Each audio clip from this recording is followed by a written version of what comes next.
Hey everybody, it's Sherwin here from Acceleration Performance. I was going to show you 3 exercises that you can do to help strengthen your low back. A lot of people have a lot of low back pain whenever they work out. You know, we get questions all the time, how can I get rid of my back pain? Well, they're outside of going to see somebody for that, for the pain in your low back. Here are some exercises you can do to help strengthen your low back so you don't ever get that low back pain.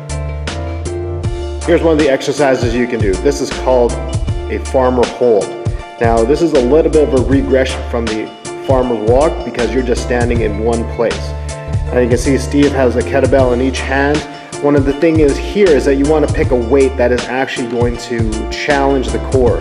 There's no sense in holding a weight that you're going to do that is uber light. If you're going to hold a feather, that's not going to elicit anything that's going to provide any strength gains from that. Now if you want to challenge yourself a little bit more, let's just say this gets a lot easier or a little too easy, you can put down one of the kettlebells and now you can just have a hold on the one side. Now we just have a little bit of an offset hold to challenge the core a lot differently.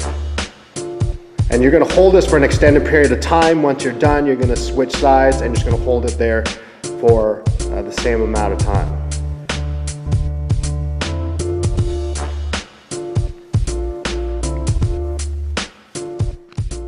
The next exercise here to help eliminate low back pain is the Russian kettlebell swing.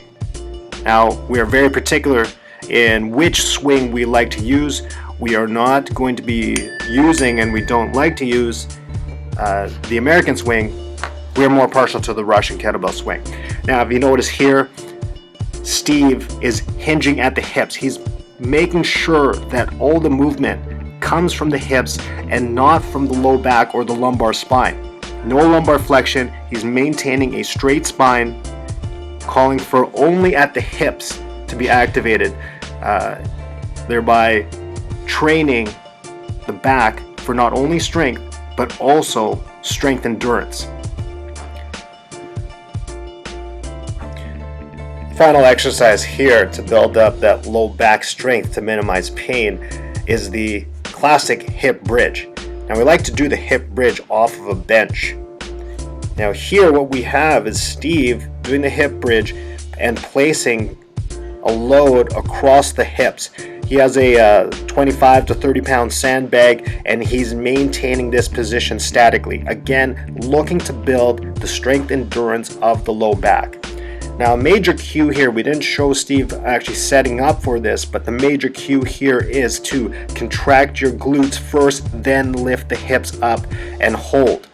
Now, if we wanted to change or challenge his core a little more, what we're going to do here is we are going to straighten one leg out and maintain that position for an extended period of time.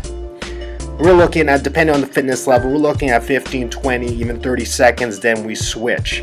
And we hold that position, loading that glute, making sure that we drive the heel down into the floor and keeping that glute squeezed. So there you have it. Those are our choice exercises to strengthen up your low back so that you don't experience back pain when you're training. Now, just a little bit of a disclaimer here.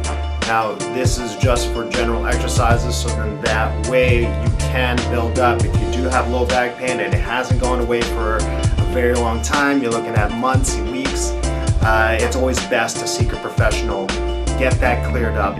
Sometimes, especially when it comes to disc herniations, it takes a mind of its own, and you know, where you read one thing works, it won't work for another disc herniation.